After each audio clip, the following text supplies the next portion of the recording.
Hello दोस्तों, कैसे आप लोग। उम्मीद करती हूँ खुश होंगे। मैं भी बहुत खुश हूँ और मैं ये ज्ञान की बातें करने जा रही हूँ जो सत्य है पर कड़वी है।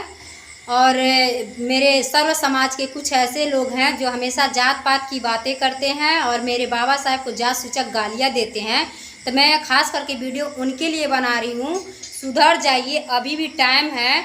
क्योंकि भारत देश में जो विदेशी लोग धावा बोले थे, अंग्रेज लोग यहाँ पे राज कर रहे थे, जब उनको छोड़ के जाना हुआ तो उन्होंने सवाल खड़ा किया था कि मैं जा तो रहा हूँ लेकिन अपने देश को कैसे संभालोगे, मैं जा तो रहा हूँ अपने देश को कैसे चलाओगे। तो कुछ पहले बुजुर्ग लोग थे पहले ज़माने में, जो उन्होंने अलग अलग तरीके से अपना संविधान लिख के दिया गया, जो फेल कर दिया गया, एक्सेप्ट नहीं किया गया। लास्ट में मेरे बाबा साहेब संविधान लिखा और जिसे लागू भी किया गया, एक्सेप्ट भी किया गया। और आज भारत देश में पूरे कानून व्यवस्था उनके संविधान से चलता है। तो आज संविधान जिंदा है तो हमारे बीच हमारे बाबा साहेब जिंदा हैं। तो मैं आप सबको बता देना चाहती हूँ, अकेले मेरे बाबा साहेब किसी के लिए नहीं किया है तो सबके लिए किया है। और उन्होंने कभी जात पात की बातें नहीं की, हमेशा वो जब भी बातें किए हैं तो भाईचारे की बात किए हैं। तो मैं यही बोलती हूँ आप सबको, जात पात को और भेदभाव को दरकिनार करके आपस में भाईचारा बनाइए, भाई बंधु बनाइए। क्योंकि आपके ही पंडित ज्ञानी लोग जो थे मेरे बाबा साहेब को दामाद रूप में एक्सेप्ट किए थे। आपके ही पंडित लोग थे जो मेरे बाबा साहेब को अपने दामाद के रूप में एक्सेप्ट किए थे, अपने लड़की से शादी किए थे, अपना दामाद माने थे। तो मैं ये कहना चाहती हूँ, आपके पंडित लोग ज्ञानी लोग जब उन्हें दामाद एक्सेप्ट किया था तो फिर जात पात कहाँ रह गया, जात पात तो ख़त्म हो गया था। लेकिन आप सब देख रहे हैं नए नए तरीके से जात पात बना रहे हैं। तो मैं ये कहना चाहती हूँ, भारत देश में जब भी इज्जत होता है सबसे ज़्यादा दामाद की होती है। तो बुजुर्ग लोग जो हैं उनके मेरे बाबा साहेब दामाद हैं और नवयुवक जो हैं उनके बहनोई हैं।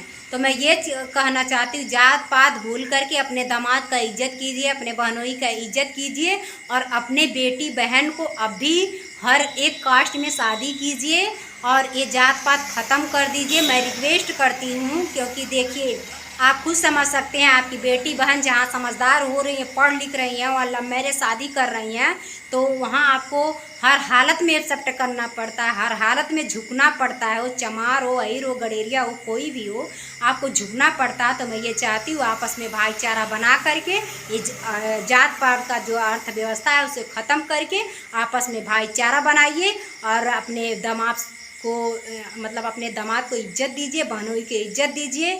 नहीं तो अगले ही जो फिर से ये आप सब देख सकते हैं, मोदी जो कर दिए हैं हर चीज़, चाहे बिजली हो, रेलवे हो या कुछ भी हो, सब बेच दिए हैं, गिरवी रख दिए हैं और सब कुछ जितना भी है सरकारी कुछ भी नहीं है, वो संविदा पे कर दिए हैं। तो मैं यही चाहती हूँ, कुछ दिन ऐसा ही रहा तो फिर गुलामी करना पड़ेगा, फिर वही व्यवस्था लागू हो जाएगा कि हमें गुलामी झेलना पड़ेगा। तो मैं यही चाहती हूँ कि ऐसा ना होने दीजिए। भारत देश जैसे स्वतंत्र है वैसे स्वतंत्र रहने दीजिए। सही मायने में स्वतंत्रता मेरे बाबा साहेब दिए थे, भले ही स्वतंत्र हो गया था लेकिन जब मेरे बाबा साहेब संविधान लिखे सही मायने में तब जाके स्वतंत्र हुआ था।